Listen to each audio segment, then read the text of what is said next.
नमस्कार. Maths and maths या YouTube चॅनलवर आपल्या सर्वांचे सहर्ष स्वागत. आपण मागील व्हिडिओमध्ये अपूर्णांक व त्यावरील मूलभूत क्रिया या घटकांतर्गत बेरीज आणि वजाबाकी पाहिलेली आहे. आपल्याला या पुढचा घटक पाहायचा आहे तो म्हणजे अपूर्णांकाचा गुणाकार आणि भागाकार. तर अपूर्णांकाचा गुणाकार बेरीज आणि वजाबाकी करताना आपण एक वाक्य लिहून घेतलं होतं बघा. अपूर्णांकाची बेरीज किंवा वजाबाकी करताना छेद समान केल्याशिवाय बेरीज वजाबाकी करू नये. छेद समान असेल तरच बेरीज वजाबाकी होते. यानंतर आपल्याला जो गुणाकार व्हायचा आहे तो गुणाकार करताना बेरीज वजाबाकीपेक्षा सोपी क्रिया आहे. अंशाचा गुणाकार आणि छेदाचा गुणाकार करायचा.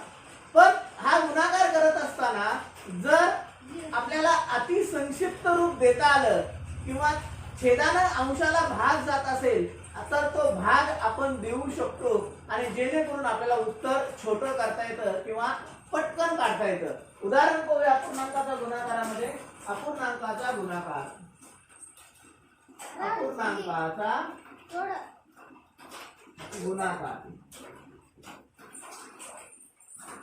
आपण उदाहरण घेऊया. 3/6 गुणिले 9/12 हे उदाहरण आहे. त्याच्यामध्ये तुम्ही डायरेक्ट असं केलं 9×3 = 27, 12×6 = 72 हे सुद्धा उत्तर बरोबर आहे. पण याला अतिसंक्षिप्त रूप द्यावं लागतं. या दोन्ही संख्या 9 च्या पाड्यात आहेत. 9×27, 9×8 = 72 हे झालं उत्तर. पण हे उदाहरण सोडत असताना तुम्ही या पद्धतीने सोडवलं तर तुम्हाला या मोठा अतिसंक्षिप्त रूप करण्याऐवजी याला मोठ्या पाड्याने भागावं लागलं. पण इथंच बघा का या दोन्ही संख्येला 3 न भाग जातो किंवा या दोन्ही संख्येला 3 न जातो, या दोन्ही संख्येला 3 न जातो. कसाही भाग दिला तरी चालेल बघा. 3×1 = 3, 3×4 = 3×1 =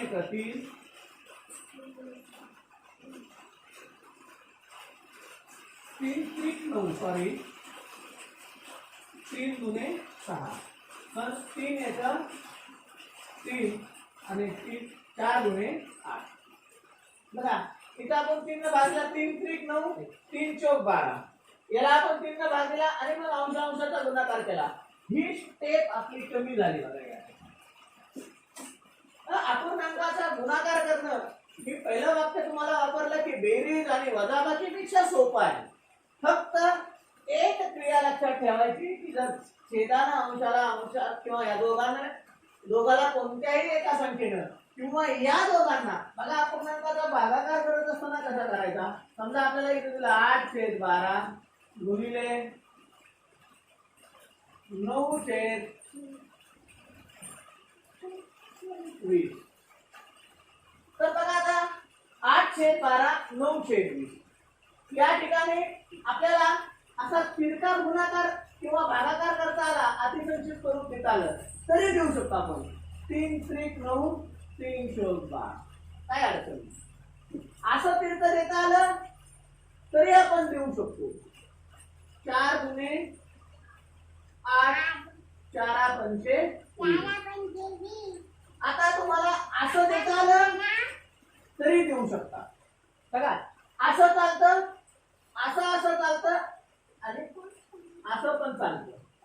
फक्त चालत नाही ते असं चालत नाही बघा. दिस इज नॉट ऍप्लिकेबल. हे जमत नाही, हे अलाउड नाही. बाकी या दोन्ही पद्धतीने चालतं. आणि मग बघा आता 2×1 = 2, 2×2 = 4, 3×1 = 3, 5×10 हे आलं त्याचं उत्तर. इथं खूप गर्दी झाल्यासारखी वाटते किंवा इथं परत तुम्हाला एकदा समजून सांगतो. 8/12 गुणिले 9/20 बघा आता. मग डायरेक्ट आपण करूया आता. 4×8 4×12 2×1 2×10 20 3×1 3 3×9 उत्तर आलं 3/4. तुम्हाला कशाने भाग द्यायचा. फक्त भाग देताना अतिसंक्षिप्त करून देताना हे बाणाची टोकं लक्षात ठेवा.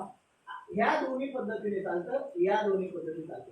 असं चालत नाही. याने याला भाग जातो म्हणून द्यायचा नाही.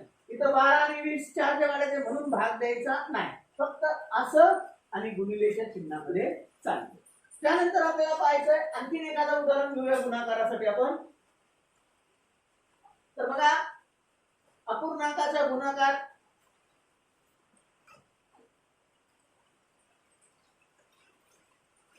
यामध्ये आपण किती मोठं उदाहरण घेऊ शकतो. उदाहरणार्थ आपण आता आणखी घेऊया 16/15 गुणिले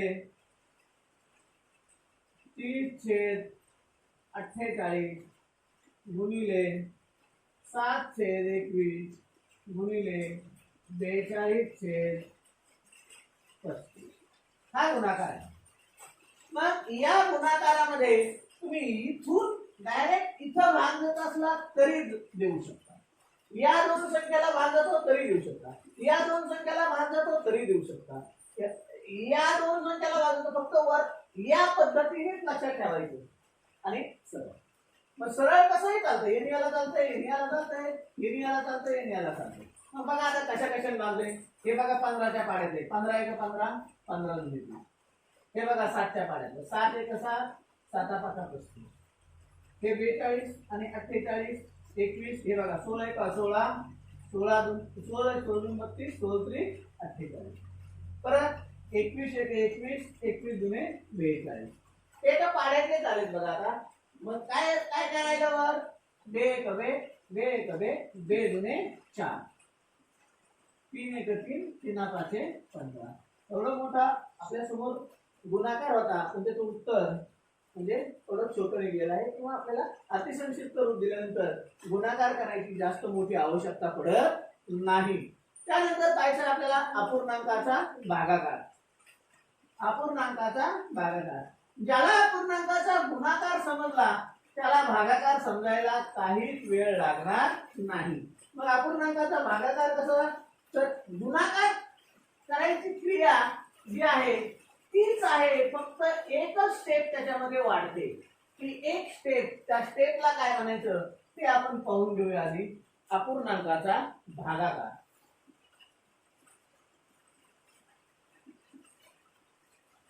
उदाहरणार्थ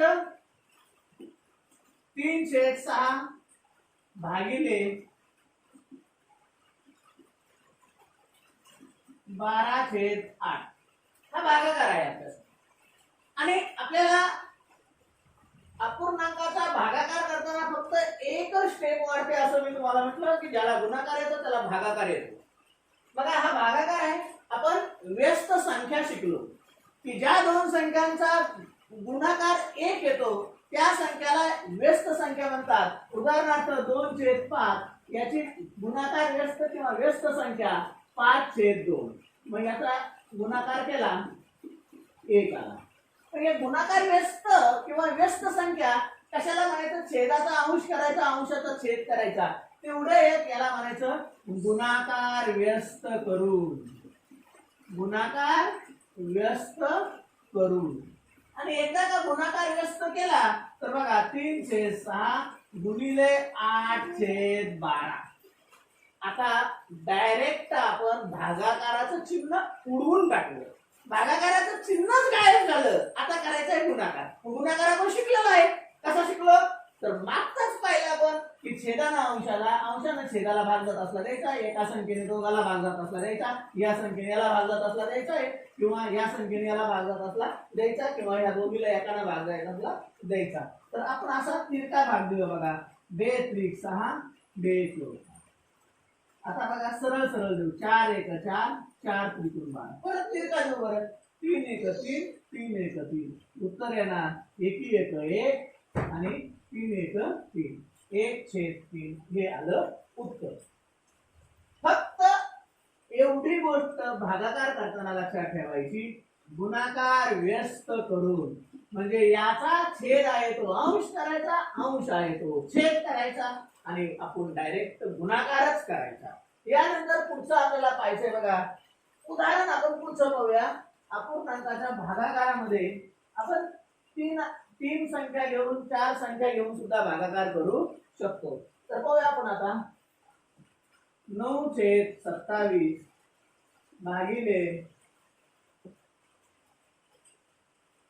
45/81 भागिले 15/36.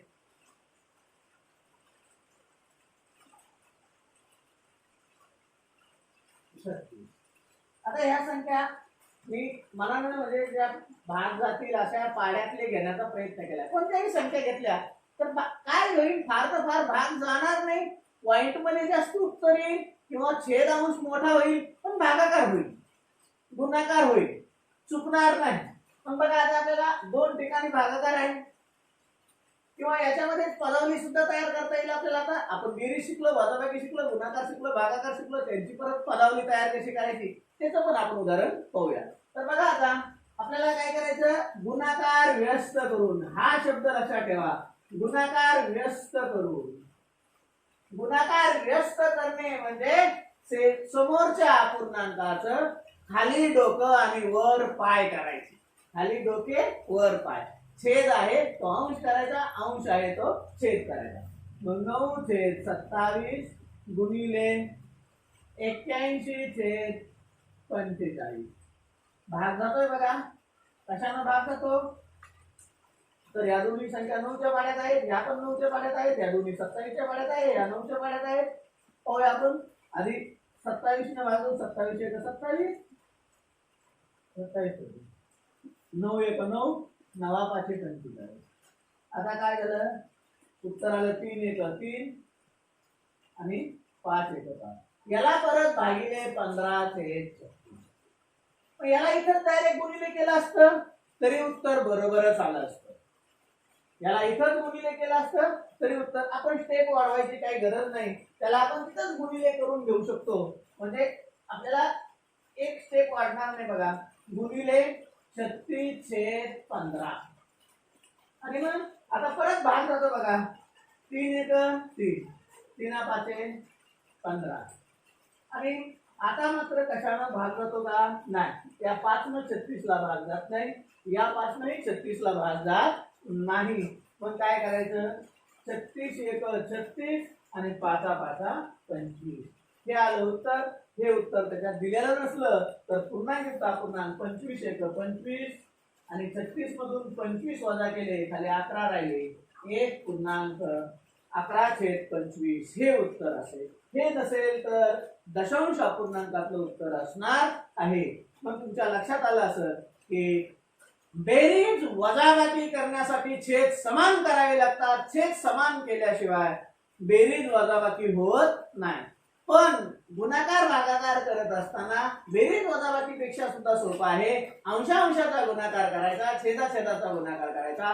त्यांना जर अतिसंक्षिप्त रूप देता आलं तर अतिसंक्षिप्त रूप द्यायचं, जेणेकरून आपल्याला ते आणखी छोटं होतं आणि क्रिया करायला सोपं जातं. गुणाकार तर झाला, मग भागाकार करताना फक्त एकच स्टेप वाढते, म्हणजे त्या संख्यांचा गुणाकार व्यस्त करायचा, छेदाचा अंश करायचा आणि अंशाचा छेद करायचा. या क्रिया आपल्या लक्षात आल्या की आपण अपूर्णांकावरची बेरीज वजाबाकी गुणाकार भागाकार करू शकतो. आता आपल्याला पुढे पाहायचंय, एखादी पदावली आली तर, पदावली आली तर पदावली आपण एक पदावली पाहूया. 3/4 अधिक 2/12 गुणिले 6/5 2/12 गुणिले 6/5. मग त्याच्यामध्ये भागाकार सुद्धा घेऊ शकतो आपण. 5 अधिक भागिले 5/50 आणि वजाबाकी त्यामध्ये घेऊया वजा 7/2. आता ही पदावली आपल्याला सोडायची. तर ही पदावली कशी सोडवता येईल बघा आपल्याला. तर पदावलीचा नियम आपल्याला सांगतो, कंचे, पण याच्यामध्ये कंस दिलेला नाही. जर कंस दिला असता तर आपण यामधला कंस आधी सोडवला असता. आता याच्यामध्ये भाग म्हणला आधी म्हणजे भागाकार, तर भागाकार करूया आधी, मग हा भागाकार करूया. बाकीचं जसं आहे तसं लिहायचं बघा. 3/4 अधिक 2/12 गुणिले 6/5. भागिलेची क्रिया करत असताना त्याचा गुणाकार व्यस्त करायचा आणि हा अंश आहे तो छेद करायचा आणि छेद आहे तो अंश करायचा, त्याला गुणाकार व्यस्त म्हणायचं आपण शिकलोय. -7/2. आता हा भागाकार करत असताना आपल्याला जर त्याला कशाला भाग जात असेल तर आपण भाग देऊ शकतो. तर बघा आता ह्या 6 न या 12ला बाजू 6 1 6 6 2 12 5 1 5 5 10 50 परत 2 1 नाही हा 2 1 2 2 1 2 आणि परत 5 1 5 5 गुणे 10. अरे याचं उत्तर आलं बघा आता सगळ्या हा तिन्ही गुणाकाराचं मिळून. एक भागाकार होता तो भागाकाराचा गुणाकार केला आपण अधिक 2/1 वजा 7/2. आता बघा आपल्याला छेद समान केल्याशिवाय बेरीज वजाबाकी करायची नाही. मग हा छेद आपण याचा 4 करू शकतो, याचा पण 4 करू शकतो. याचा छेद 4 करण्यासाठी 4 न गुणावं लागतं, अंशाला सुद्धा 4 गुणू. मग बरोबर अशी क्रिया करू आपण की सगळ्यांचा छेद 4. आणि मग बघा 3 तसंच राहणार कारण त्याचा छेद 4 आहे. याचा 4 करण्यासाठी अंशाला सुद्धा 4 न गुणायचं. मग 2 चोक 8 हे अधिक चिन्ह वजा याचा छेद 4 करण्यासाठी आपल्याला वर 2 न गुणावं लागेल. मग 7 गुणे 14 आणि मग बघा आता 8 3 11 वजा 14. 11 मधून 14 वजा होणार नाही. तुम्हाला परत एकदा सांगितलेलं आहे मोठ्या संख्येतून लहान संख्या वजा होत नसेल तर काय करायचं इथं लिहूया आपण बघा 3/8 वजा 3 अधिक 8 वजा 14/4 आणि मग बघा आता 8 आणि 3 11 वजा 14/4. 11 न 14 वजा होत नाही, 14 न 11 वजा करा वजा 3/4 हे उत्तर आलं बघा इथं वजा 3/4. तर या पदावलीमध्ये आपण काय केला आधी भागाकार केला. मग तो भागाकार करत असताना आपण काय केलं आधी गुणाकार व्यस्त करून हा पूर्ण तिन्ही गुणाकार करून घेतलं. त्याचं उत्तर 2/1 आलं. मग ते 2/1 सगळ्यांचा छेद 4 केला. 4 छेद करण्यासाठी याला 4 न गुणावं लागलं, आपण 4 न गुणलं. याचा छेद 4 करण्यासाठी 2 न गुणावं लागलं आणि हा छेद 4 होता. मग 3 अधिक 8 8 आणि 3 11. 11 मधून 14 वजा होत नाही, आपल्याला माहित आहे. मोठ्या संख्येचं चिन्ह द्यायचं, वजाबाकीच करायची. 14 पण 11 गेले 3, मोठ्या संख्येचं चिन्ह वजा आणि उत्तर आलं 3/4 पण वजा 3/4. त्यानंतर दुसरी पदावली घेऊ आपण 15/9. आपण यामध्ये काय करूया आता कंस घेऊया 3/5 भागिले 3/5 गुणिले 15/9 अधिक 2/3 आणि कंस पूर्ण वजा 10/6. ही पदावली आपल्याला सोडायची. तर आपला नियम सांगतो कंसामधल्या सर्व क्रिया. आता कंसात आधी गुणाकार दिलाय, आधी गुणाकार करून 15/9 भागिले कंस 3 1 आणि गुणाकार करूया इथंच करूया म्हणजे आपली एक स्टेप वाचन 3 1 3 3 3 5 1 5 5 3 3 1 3 3 1 3 आणि हा गुणाकार आलेला आहे 1/1 अधिक 2/3 वजा 10/6. आता यांची बेरीज छेद समान केल्याशिवाय करायची नाही. याला 3 न गुणलं की छेद समान होईल.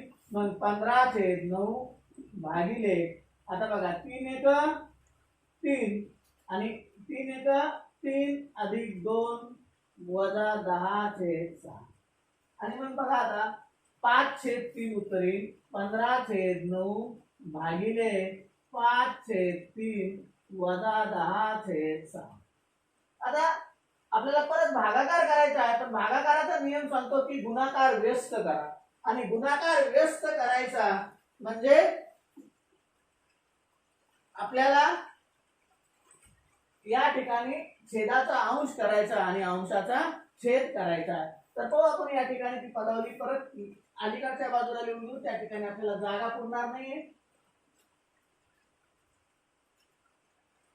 बघा आता 15/9 भागिले 3/5 वजा 10/6. आता आपल्याला भागाकार करायचा आहे म्हणजे गुणाकार व्यस्त करायचा. 15/9 गुणिले 5/3 वजा 10/6 3 1 3 3 5 15. परत आपल्याला या ठिकाणी अंशाचा गुणाकार करायचा 5 5 25 9 1 9 वजा 10/6. आता छेद समान केल्याशिवाय बेरीज करायची नाही. 9 आणि 6 न भाग जाणारी संख्या 9च्या आणि 6च्या पटीत असणारी संख्या. तर बघा 9 6 54 पेक्षा लहान घ्यायची म्हटलं तर आपल्याला 6 येऊन 12 6 त्रिकोण 18. 6च्या पाड्यात 18 आहे, 9च्या पाड्यात 18 आहे. आपण छेद 18 करू शकतो. तर बघा आता कशा पद्धतीने छेद 18 केला. छेद 18 केला. आता 18 येण्यासाठी 2 न गुणा लागतो, वर 2 न गुणा 50 आलं. 18 येण्यासाठी 3 न गुणा लागतो, वर 3 न गुणा 30 आलं. उत्तर येणार आता बघा 50 मधून 30 गेलं 20/18 आणि परत याला भाग जातो. बेद आहे 20 9 18. हे उत्तर आलं 10/9. 10/9 हे उत्तर जर दिलं नसलं तर पूर्णांक युक्त अपूर्णांक 1.1/9 हे दिलं नसतं तर मग असं देतील बघा 9 1 9 भाग जात नाही. परत खाली उरले 10 9 1 9 परत खाली 1 उरला 9 1 9 खाली 1 उरला. आता हा परत येणार आहे. याच्यावर जर आवर्ती दशांश चिन्ह दिलं की आपलं उत्तर हे सुद्धा बरोबर. दशांश अपूर्णांकामध्ये मग इथं काय स्वरूपी 1 1 उरत आहे 9 1 9 खाली 1 परत भाग जात नाही. शून्य घेतला 9 1 9 असं आवर्ती दशांश अपूर्णांकी म्हणजे त्याच्यावर ही रेष दिली की किंवा याच्यावर टिंब दिला एक उत्तर येत असेल परत एक येत असेल तर टिंब द्यायचा आणि गट जर येत असेल तर अशी रेषा द्यायची. त्याला आवर्ती दशांश अपूर्णांक म्हणतात. या ठिकाणी आपण आज आपल्या या व्हिडिओमध्ये अपूर्णांकाच्या पदावली, अपूर्णांकाचा गुणाकार, अपूर्णांकाचा भागाकार या 3 स्टेप पाहिलेल्या आहेत. आता पुढच्या व्हिडिओमध्ये आपल्याला अपूर्णांकाची तुलना आणि अपूर्णांकाचे 3 प्रकार अंशाधिक, छेदाधिक आणि पूर्णांकयुक्त अपूर्णांक हे पाहायचे आहे. कृपया जर तुम्ही या चॅनलवर नवीन असाल तर या व्हिडिओला लाईक शेअर आणि सबस्क्राईब करा आणि आम्हाला प्रोत्साहन द्या. धन्यवाद.